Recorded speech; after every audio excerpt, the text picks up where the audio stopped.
Olá, sejam todos bem-vindos a mais um ABC da Previdência. Eu gostaria de conversar com vocês nesta feita a respeito das hipóteses em que eu posso substituir o contrato administrativo decorrente de uma licitação, de uma inexigibilidade ou de uma dispensa de licitação por outros meios, por outros documentos pertinentes, cabíveis, previstos nas leis gerais de licitação pública. Te convido a participar comigo aí novamente desse bate-papo, dessa conversa.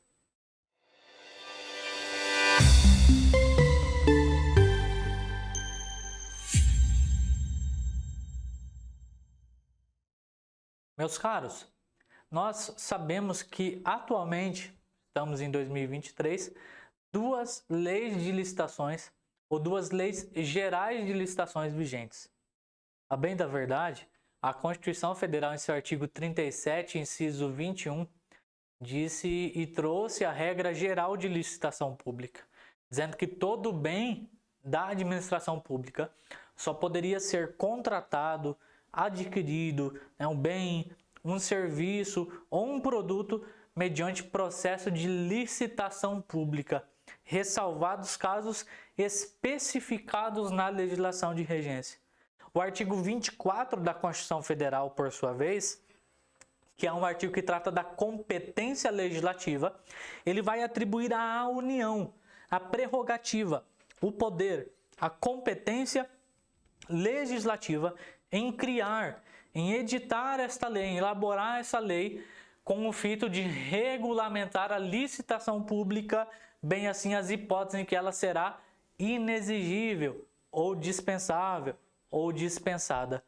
Foi por isso que veio ao ordenamento jurídico brasileiro, lá no ano de 1993, a Lei Federal 8666.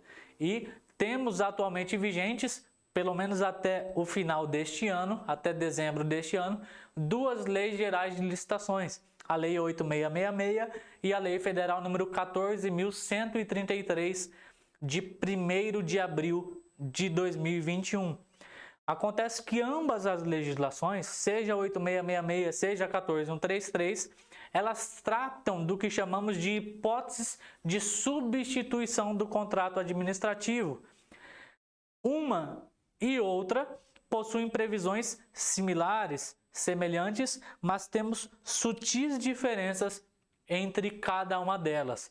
Eu vou tentar trazer para vocês aqui rapidamente o panorama, o cenário que tínhamos dentro da Lei 8666 e também o cenário que temos hoje com a Lei 14.133 e essas pequenas diferenças advindas com a Lei 14.133 em relação à Lei Federal 8666.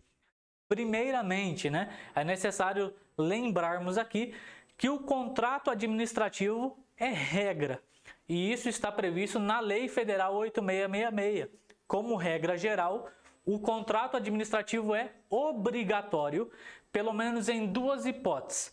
A primeira delas é justamente para os casos em que a licitação se der por alguma de duas modalidades específicas: tomada de preço ou concorrência.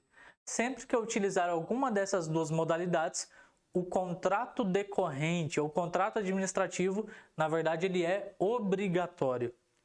Ou quando eu realizar uma licitação, ou uma contratação, melhor dizendo, por inexigibilidade ou por dispensa de licitação, cujo valor oriundo deste processo de dispensa ou de inexigibilidade ele estiver dentro dos limites da tomada de preço ou da concorrência, eu, administrador público, também serei obrigado a entabular, a celebrar esse contrato administrativo.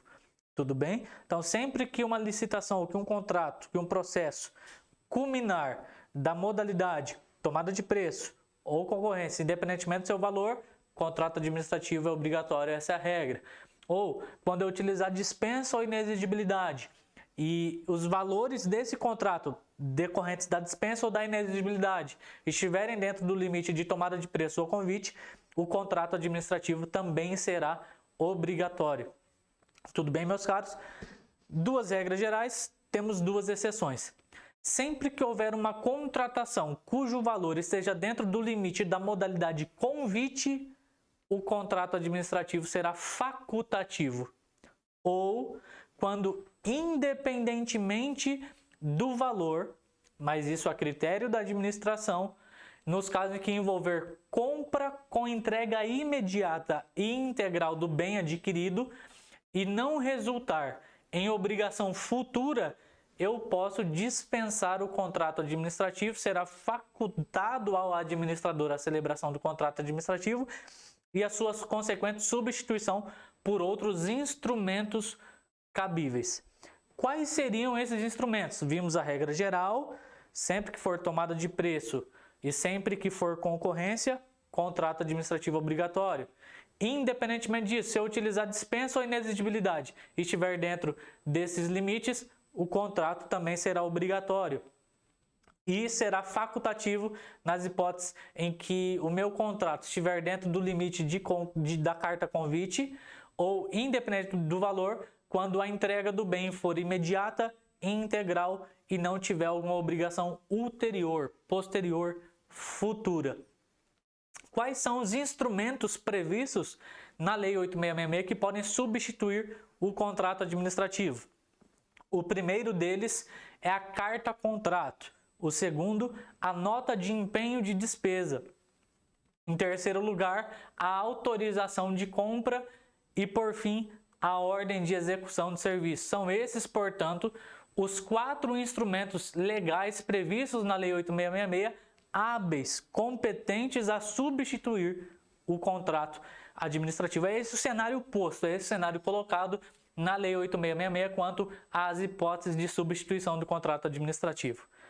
Quando vamos estudar a Lei 14.133, Lei Federal número 14.133, a nova Lei de Licitações e Contratos Administrativos, nós vamos perceber que ela manteve, esse é o primeiro ponto importante aqui para destacarmos, ela manteve os mesmos instrumentos anteriormente indicados pelo artigo 62 da Lei Federal 8666 de 93, como hábeis a substituir o contrato administrativo. Lembrando, carta-contrato, nota de empenho de despesa, autorização de compra ou ordem de serviço.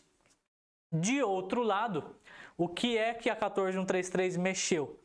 A 14.133, a Lei Federal 14.133 de 1º de abril de 2021, uma nova Lei de Licitações e Contratos Administrativos, ela modificou as situações fático-jurídicas em que as substituições dos contratos administrativos poderiam ser realizadas, prevendo expressamente que nas hipóteses de dispensa de licitação, em razão do valor, e agora com os valores, neste ano, com os valores atualizados pelo Decreto Federal número 11.317 de 2022, como também para as compras com entrega imediata e integral dos bens adquiridos e dos quais não resultem obrigações futuras, o instrumento contratual poderia e pode ser substituído pelos demais instrumentos hábeis. São 2 pontos de destaque. Primeiro, ela manteve os mesmos instrumentos indicados expressamente no artigo 62 da Lei 8666. De outra banda, por outro lado, ela modificou a situação fático-jurídica que possibilita a substituição. Aquela que, independentemente do valor, o bem for de entrega imediata e integral, manteve. Mas o que ela alterou? Antes eu poderia substituir o contrato se o valor resultante dele fosse até o limite da carta convite, da modalidade convite. Agora, na nova Lei de Licitações, eu posso substituir o contrato administrativo se o valor dele estiver enquadrado até o limite de dispensa de licitação, que na letra da Lei 14.133 hoje estará para compras e demais serviços R$50 mil, mas esses valores foram atualizados pelo Decreto 11.317 de 2022. Falamos desse cenário da Lei Federal número 8666, falamos dessas principais modificações da Lei 14.133 e agora um quadro geral dessas mudanças trazidas. Na vigência de ambas as leis, o contrato administrativo, isso vale para as duas, pode ser substituído tanto na 8666 quanto na 14.133 pela carta-contrato, pela nota de empenho de despesa, pela autorização de compra ou mesmo pela ordem de execução de serviço. Além disso, em ambos os sistemas de licitação pública, em ambos os sistemas de de contratação pública, o contrato pode ser substituído nas compras de entrega imediata e integral de bens adquiridos e dos quais não resulta em obrigação futura, inclusive quanto à assistência técnica, independentemente do seu valor. Essa é mais uma modificação trazida pela 14133, desse inclusive quanto à assistência técnica, agora expresso na 14133. No caso de qualquer contratação pela 8666 de 93, o contrato pode ser substituído se o valor não superar o limite da modalidade carta-convite. Todavia, na nova lei de licitações, a 14133, eu posso substituir o contrato quando o seu valor não superar, não ultrapassar, não exceder o limite previsto para dispensa de licitação em razão do valor. São, portanto, essas as situações, essas as hipóteses e a forma de substituição do contrato administrativo. É recomendável, né? Embora atenda ao princípio, às vezes, da economicidade, da celeridade, é recomendável, em algumas situações, a depender do objeto, né? Independentemente do seu valor, mas a depender do objeto, se é um objeto mais complexo, se é um objeto específico, se é um objeto especializado, a entabulação, a celebração de um contrato administrativo, pois nele a previsão do objeto, da forma de execução do serviço, nele também haverá a previsão da forma e do critério de pagamento, os preços, as condições previamente estabelecidas, as obrigações entre as partes do contratante, da administração e do contratado. Também terá previsão das cláusulas de rompimento, de rescisão do contrato, do foro eleito, do foro competente para julgar e dirimir eventuais dúvidas decorrentes, derivadas desse contrato administrativo. Por isso, convém a você, gestor público, gestor do regime próprio, analisar a situação fática do seu RPPS, da sua contratação, para ver se, embora esteja enquadrado na hipótese de dispensa desse contrato, né, na faculdade de substituir esse contrato administrativo, convém, se é adequado, se é ideal, que eu faça mesmo assim o contrato administrativo, a fim de dar lisura e trazer segurança a esse procedimento licitatório. Meus caros, é esse o bate-papo desta feita, é essa a nossa conversa. Eu agradeço a você que participou comigo mais uma vez e te aguardo para uma próxima. Até breve!